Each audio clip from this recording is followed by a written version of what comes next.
Hi everyone, I'm Julian from Seedstars World. I'm here in Manila, which is a really fun time at one of the biggest networking event here in the city. And I'm sitting, guess who? Next to Judah Hirsch, who is the founder of Salarium, who was the winner of the competition just yesterday here in Manila. How are you doing, man? Pretty good. I'm very happy. Just won a trip to Switzerland to go compete for the Philippines, so that's a very good feeling. So very excited and looking to win in Geneva. So what does Salarium do? So Salarium is a modular ERP that we sell as a SaaS. The first modules that we first release into the market is the payroll, expense management, and time, attendance, and scheduling. So all three of these together make like a holistic payroll suite. And the next ones we come out with is HR and a few others as well. So when did you get started? We started in June 2013 when I hired the first engineers to start writing the first lines of code and get everything going.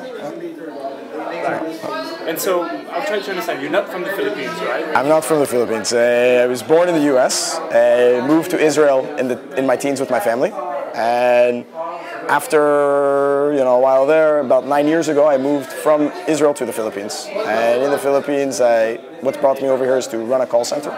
So I was a GM for about 1,200 seat call center. Here in the Philippines, I consider this quite medium-sized or something, but for me it was quite large. And after I finished my contract with the call center, I really saw the opportunity here in the Philippines. I wasn't too eager to go back to Israel, and so I just stayed here and started a few other businesses, and now I'm on to Salarium. So where do you stand now with Salarium? How many customers do you have? What's your next milestone? So we have about 50, 60 customers now. We're acquiring customers quite steadily because we operate as a freemium model. We have very good internet traffic. It's making it very easy to get users to sign up, take demos, and acquire customers. We're also becoming a bit more aggressive on the direct marketing and direct selling line. And we've acquired now 3 channel partners.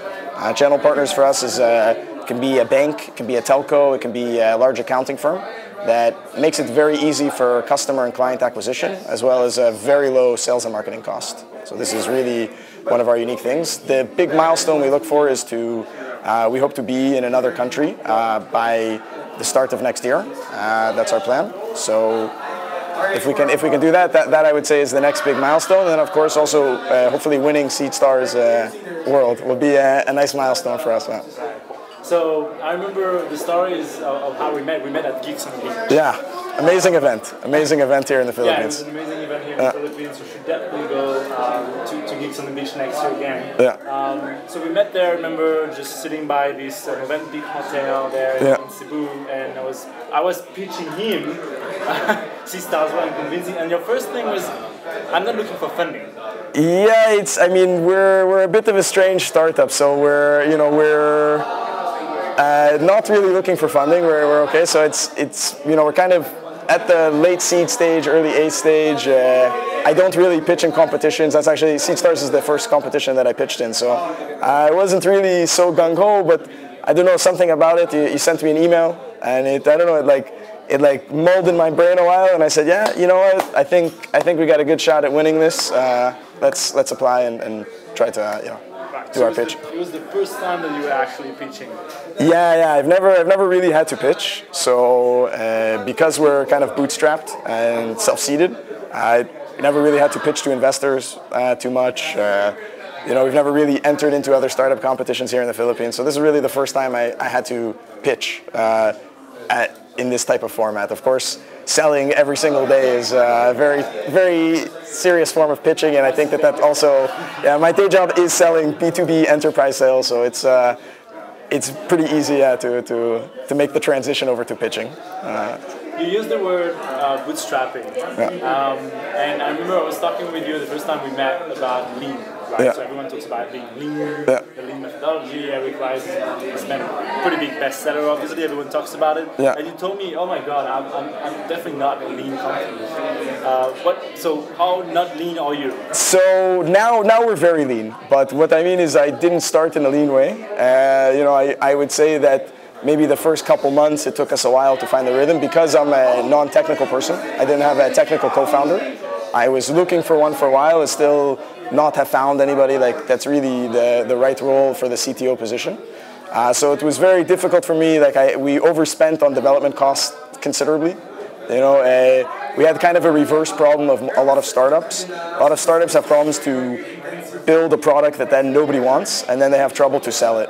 And we had a very different problem. We had customers that wanted a product that we knew exactly how to build, but had difficulty building it. And so definitely we were not lean in our development costs. But thankfully, in the past 6 months, we've had a new vice president of engineering join, a very, very smart guy, Adric Schroeders, formerly a freelancer. His skill is building and managing development teams here in the Philippines. He's a brilliant coder and really helped us to become much more lean now. So now we're kind of a leaner startup, but maybe we didn't start very lean. So I guess that's the opposite way that lean startup is supposed to work. You're supposed to start lean and get fatter. Yeah. We got fat, we got lean, and now we'll get big, you know. You're getting the fat out. Yeah, now we get the fat out. Yeah. So now we start to become very lean fighting machine. I'm interested about your story as an entrepreneur. So you say you grew up in the States, born in the States, grew up in Israel. Yeah. And then you got here. Yeah. I'm interested about, you told me a little bit about it, but I think it's interesting to share with people. Sure, yeah. How you got to this entrepreneurial, what was your first job? Yeah. And how did you climb up slowly to become an entrepreneur, not in Israel, where I mean, everyone talks about the Tel Aviv startups. Yeah, you're from Jerusalem, right? Yeah, I'm from Jerusalem. But there's also a very healthy startup scene in Jerusalem. You know, we have our crowd, which is an amazing, very elite crowdfunding, like AngelList type deal, and they're producing amazing things with John Medved, and it's really some good stuff too. But yeah, Tel Aviv startup scene too. So you had to represent a little bit for my hometown, you know. Right. So you could have started a company in Israel and ended up doing it in the Philippines. So I'm interested about what brought you, how was your story all the way from Tel Aviv call center all the way to creating a company in the Philippines? So I actually did start a company in Israel, not a high-tech company, but it didn't go so well. There's regulatory issues. So the first, I was working as a call center agent. In the company in Jerusalem, like 18 years old, answering the phone, doing customer service. I was able to work into sales, like work my way up to kind of an operations manager level. And I was quite young at the time, so it made a very big impression in a very small industry. At that time, I actually did try to start a company, actually a biodiesel company in Israel. We founded the first biodiesel company. It was very difficult to get the permits and regulatory in Israel. Unfortunately, biodiesel is still listed as a hazardous chemical in Israel, and most other countries have recognized that it's very safe. So there's some industry protection there. So then I got offered a job to be a general manager of a call center here in the Philippines. So I moved out here. I took the opportunity. I guess they thought, you know, here's this young kind of crazy guy. I was only managing maybe like 50, 100 people. But then we have to start managing 1,200 seats. It was quite the culture shock also coming to the Philippines. That was quite a learning experience. And then after I finished that, I started one of my big pain points in running the call center was the professional services. So the accounting firms, the law firms here in the Philippines are charging LA rates and really giving very poor service. And so I'm not a lawyer, I'm not an accountant, but I thought, you know, I could do that better than the way that they do it. And so that's let's say, my first successful business that I started. I like to consider it a successful business. It was started out of a need that even in a field that I have no experience. And that's also one of the reasons I was not worried to go into Salarium, because, you know, I had done it once before. A few other, I have a small import-export company here in the Philippines, a real estate property brokerage company, and it's always come, like every business that I've started since the original consulting company has always been about servicing the current market that I have. And that's actually how we got to Salarium. So my consulting company, we're ISO 9001 certified management consultancy firm here in the Philippines. We're the only one. We have one of our most successful verticals is payroll outsourcing.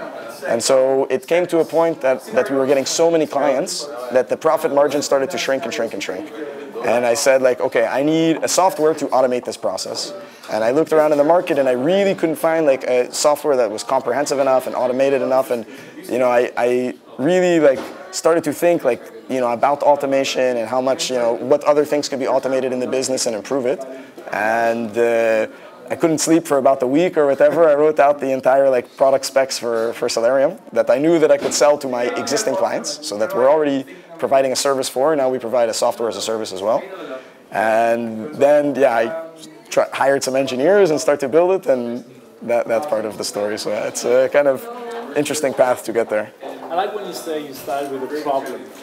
You saw a problem and then you tried to build a solution around that problem. It's a problem you've seen a lot of startups nowadays that they don't really solve the problem for anyone. They maybe solve a problem for themselves, but not for at least the critical mass of customers. And I was reading in Tech in Asia, there was a top list of the reasons why startups died, and the number one was not listening to customers or just not solving a problem to customers. So I'm interested about your process in understanding how did you get to understand the problem your customers have? So it's like a very interesting one, because always in startups they ask like what is the problem you're solving? And actually I said it in my pitch yesterday. It's when you talk about business processes, there's really no need to explain what the problem is. Like, business processes are expensive, slow, manual. They take up a lot of paper. They're prone to human error. So the idea of automating any business process to a business is like instant gold. You don't need to explain any more past that. You say, okay, this process that you have, we want to automate it. And what we really understood, because I have such a close connection with so many clients. So my consulting company, while we may have hundreds of payroll clients, we have more hundreds of businesses that are not taking our payroll service but other consulting services. Really start to understand like what are the pain points of every business, what processes slow them down, what processes can speed them up. And so that's why I really believe in business process automation software. So it's really what we try to push. And the reason we started with payroll is because of the existing need of myself actually, that particular time, to service my clients. And that's actually how we work a lot with channel partners. So a lot of our accounting firms that are channel partners, we explain it to them the same way as us, that payroll is a commoditized service. The margins are ever shrinking. Very soon these softwares like Salarium are in the market anyways. So you either have the decision to try and partner with us and offer it to your clients, and then they stay sticky with you for other services like audit and tax consulting, or they find this software somewhere else, and then they leave you and go away. And that's exactly what we saw as a business. And at the same time, we're solving the needs of every business of just automating and speeding things up and making it more efficient. So I've had a few companies, and I understand really what are the problems that span across all industries, all businesses. And that's what we try to solve.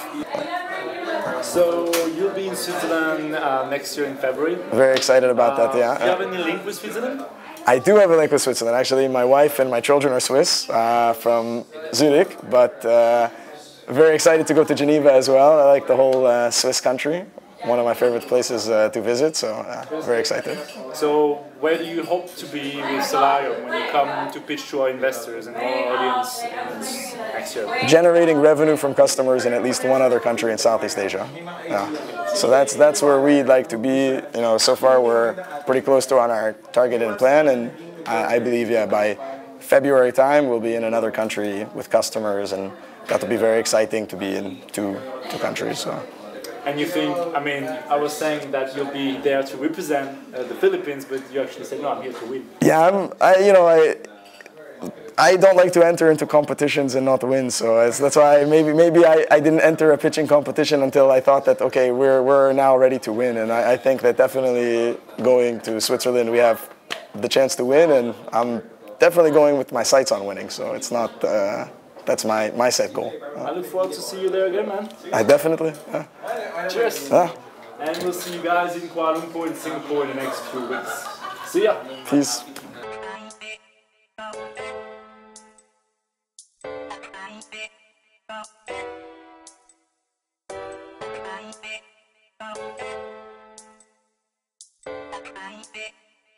Okay.